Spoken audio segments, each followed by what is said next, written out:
Hey guys, today we'll be talking about how to crush the Caro-Kann defense. So the Caro-Kann starts off with the moves e4, c6, d4, and d5.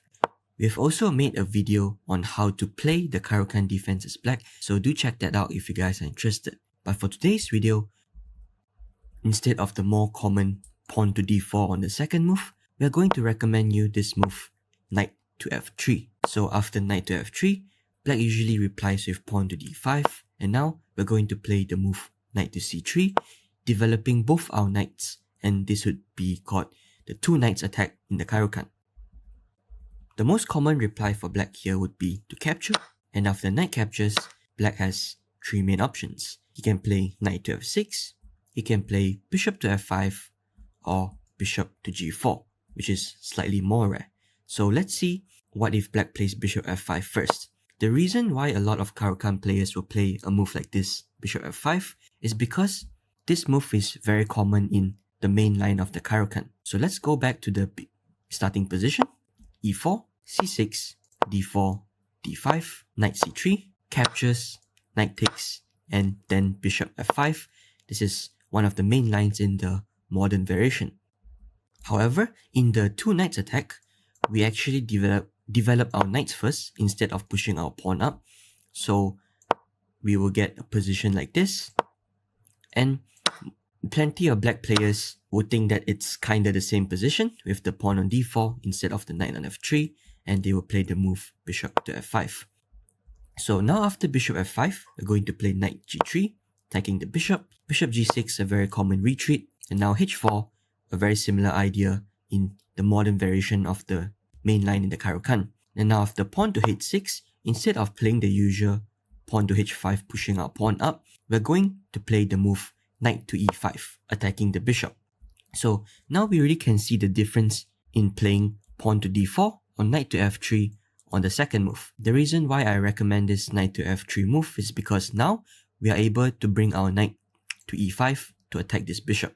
So black will most likely play bishop h6 because he wouldn't want to get this bishop captured and double his pawns, weakening his king side. So after bishop h7, we're going to play this move which has an 80% win rate for white, which is queen to h5. And the threat is very simple. We are threatening checkmate in 1 with queen takes f7. So how does black defend here? Black has several options. Of course, if he plays a careless move like knight to f6, we can just capture, checkmate, and easy win. Now, if black defends with queen to d5, queen defends the pawn, and maybe black's trying to attack the knight while pinning our queen at the same time. However, this is a mistake because we have the move bishop c4. Our knight protects the bishop, our queen protects our knight. Now the bishop, we bring in our bishop to attack the enemy queen and also bring in another attacker to attack the f7 pawn. And this is already most likely lost for black because, for example, let's say he plays a move like bishop to g6, we can just capture the bishop, and after queen captures bishop, we just capture the rook and we are one rook out.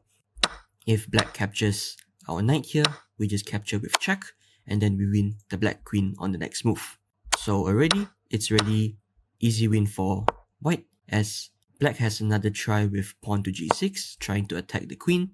Now of course we can just retreat our queen, for example queen to e2, and our threat of bishop takes f7 or knight takes f7 still remains as the queen is under attack. But here I like the move bishop takes queen, trading our queens, but now we take on f7 with check, king to d8, it's only move. Now we capture the pawn on h5, and there's no way for black to defend against this knight f7 check, and also the rook is trapped on h8, and we're already up 2 pawns as white. So pretty easy win for white here. Alright, so let's go back, and we've seen queen to d5 doesn't work for black. Now, of course, black can play a move like bishop to g6, but we just capture, and after captures, queen captures, we gain a pawn, and black's king side is completely destroyed. So the only try for black here is to play pawn to g6 to attack our queen and block this diagonal, preventing queen takes f7. However, as you guys can see pawn to g6 actually kinda traps black's bishop on h7. So the bishop now on h7 has no moves, and essentially black is just trapping his own pieces. Now, many of you might think, how do we continue this attack? And instead of retreating our queen, we are going to play same idea, the move bishop to c4. Even though our queen is hanging, black cannot capture because bishop takes f7 is checkmate in 1. So black can't capture, and the only way to prevent the mate on f7 is to play the move pawn to e6, blocking this diagonal. So now, some of you might think that to continue this attack, we're going to play the move queen to f3, threatening queen takes f7, checkmate on the next move. But here black can just play knight to f6, and this blocks the threat of checkmate. So therefore, I'm going to recommend you an even stronger move with queen to e2 over here. The idea might not be obvious, which is why in this position, chances are black doesn't know how to defend or doesn't see the threat in the first place. Because funny enough, if you take a look at the Lichess database, the top 3 most played moves in this position are all blunders. So the top 3 moves are bishop to g7, knight to f6, and knight to d7. So why are all these 3 moves blunders? Let's see. If bishop g7, now we can see the threat of queen to e2, which is to play the move knight takes f7, sacrificing our knight because our queen on e2 is now eyeing this e6 pawn together with our bishop, and we want to deliver checkmate on the next move. Both the queen and rook is under attack, so if black moves the queen, we just capture the rook, and it's easy win, easy material win for white. And if he captures the knight, we just play queen takes e6, and this is checkmate in 1. Now similarly, knight to f6 also blunders knight takes f7, because after king takes, queen takes e6 is not checkmate yet, but after king g7 only move, queen f7 is checkmate. And the same thing with knight d7, knight takes f7 comes, king takes, queen takes e6, king g7, queen f7, checkmate. Alright, so what's the best move for black to defend this position then? We've seen that the threat is knight takes f7, right? So black has to play a move like queen e7 to bring the queen and protect the pawn on f7. But now don't worry, because we just develop our pieces normally with a move like pawn to d4. Let's say black plays knight f6, we can play bishop d2 or even bishop f4, and then we want to castle queenside. And remember, as I mentioned earlier, the black bishop on h7 is trapped.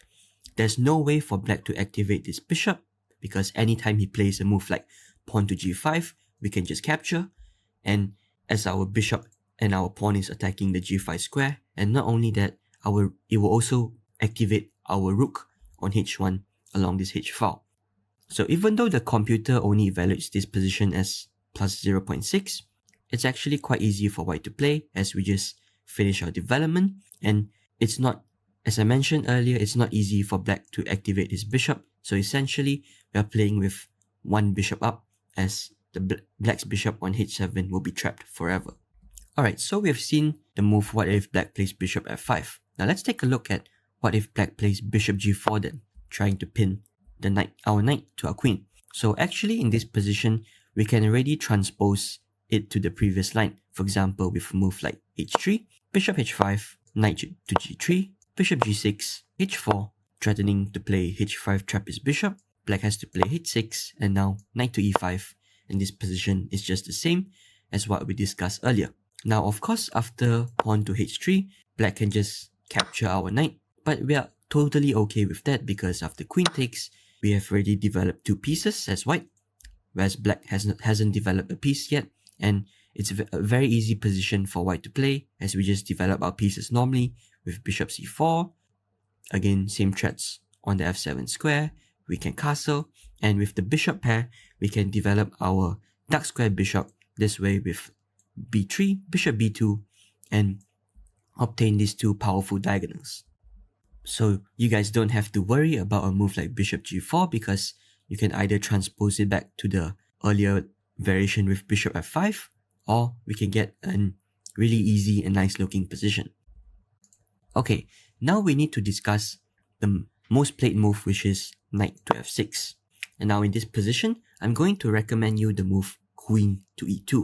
Now this might seem like a bad move from first glance, because it just blocks our own bishop on f1 from developing, right? But the threat here is very simple. Our queen to e2 protects our knight on e4, and if black were to play a careless move like knight to d7, because we are also kinda threatening knight takes f6 check, as black will not be able to recapture with the e-pawn due to the pin, and it would be uncomfortable for black to capture back with the g-pawn instead. So if black plays a blunder move like knight to d7, we already have knight to d6 checkmate in 1. So after queen to e2, most common move here for black is to capture, knight takes e4, we recapture, queen takes, knight to d7. Now, the idea is simple, black just wants to develop his knight and bring it to f6, attacking our queen. We play bishop c4, developing our bishop, and now after knight to f6, once again, we're going to ignore our queen on e4 and play a move knight to e5. So, it's a similar situation with, oh no, my queen, because after knight takes e4, bishop takes f7 is just checkmate in 1. And you would be surprised to see that even 2500, 2600 players fell for this one move checkmate trap according to the Lichess database. Of course, most of the games were probably played in bullet, but this just shows that even really high rated players, even very strong players can fall for this type of mate in 1 traps easily. So instead of capturing the queen, black has to play pawn to e6 to block the diagonal. Now we just retreat our queen back to e2. And the most common move here for black is to play bishop to d6, trying to put pressure on our knight on e5 and maybe later queen c7, activating his pieces along this diagonal. So we just play pawn to d4, further reinforcing our knight. Now after castle by black, we're going to play bishop to g5, pinning the knight on f6. And after pawn to h6, instead of the usual bishop h4 retreat, I'm going to recommend you this very aggressive move that has a 71% win rate, which is pawn to h4, sacrificing our bishop on g5. Black would, in most cases, black will never be able to capture our bishop on g5 because after takes, we recapture, and now we see the whole idea of h4, which is to activate our rook along this h file. Now the knight is under attack, and it doesn't matter where the knight retreats, anywhere the knight retreats, for example, knight h7, we're going to play the move queen to h5, and now this is just an unstoppable checkmate coming. Because after, let's say, black plays rook to e8, trying to escape, bring his king out to escape this way, because like after captures, black can escape his king, but instead, we're going to capture the pawn on f7 first, and after king h8, knight g6 is just an easy checkmate. Alright, so black cannot capture our bishop, and the most played move here is bishop e7 by black, trying to unpin his knight and also threaten to capture our d4 pawn over here. Now we just castle queenside, bringing our king to safety and also protecting the d4 pawn with our rook. So now what's the idea for white then in this position? Because same thing, black cannot capture our bishop due to queen h5 threats coming after the knight moves. So let's say black plays a move like bishop d7, because black wants to play pawn to b5 and start moving his pawns up forward to create counterplay, right? But if pawn to b5, we can just play knight takes c6. So let's say black plays bishop d7 first, protecting the pawn, and then going to play pawn to b5 on the next move.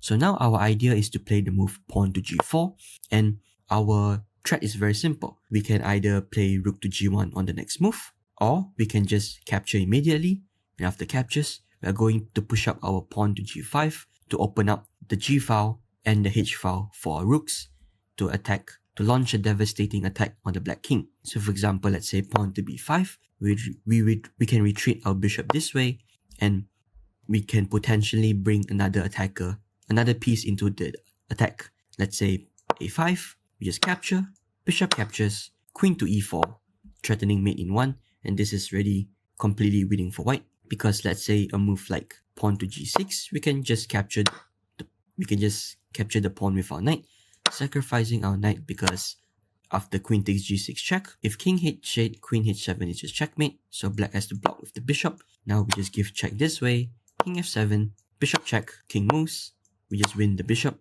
and it's an easy win for white. And if black tries to play king to f6, we just play pawn up to g5 check, captures. If king takes, we already have a checkmate in 5 moves, because I think rook to g1 check, and after a few checks is coming, it'll be checkmate soon, and if king goes back, we just capture the bishop again. Now what I like about this position for white is, even though queen e4 wins immediately anyways, we also have the threat of pawn to g5, because if black captures, we just open up this h file, and it's deadly for black. And if he captures our knight, let's say, we just recapture, and the threat of g takes h6 remains. We can bring our rook here to open up the g file, and we can play queen to e4 anytime. So we have plenty of different methods to attack. Alright, so there's one more variation that I need to show over here, is that even though bishop e7 is the most played move according to the database, the best engine move here for black, according to Stockfish, is to play the move queen a5 check. So queen a5 check doesn't allow us to castle immediately, and we need to play bishop to d2, blocking the check first.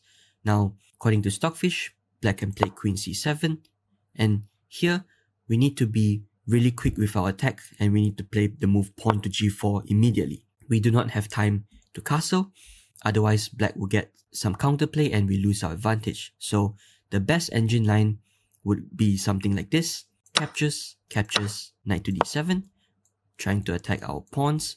Now we play very aggressive pawn to f4, defending our pawn and also threatening to push up our pawns later on in the future. Black plays pawn to b5, we retreat our bishop, knight to c5, now we push up our g-pawn, and after a few of the top engine moves like this, surprisingly enough, Stockfish says the best move for black is to play pawn to h5, where we can just capture and gain an advantage, because if he doesn't, we are going to capture the h-pawn and once again open up our g-file for the rook. So now, even though, as you guys can see over here on the left, the chess.com engine only shows plus 0.54 or plus 0.6, a stronger Stockfish engine evaluates this position as plus 1 for white. So a slight advantage for white, but with really strong attacking chances. But again, you guys don't have to worry, because a move like queen to a5 is the best engine move, and in most cases, your opponent will either play captures or bishop e7, and you will be able to obtain an advantageous position pretty easily. So congratulations on learning how to crush the Caro-Kann defense. If you're interested in learning how to play Caro-Kann as black, then click on this video. Thanks for watching, and we see you in the next video.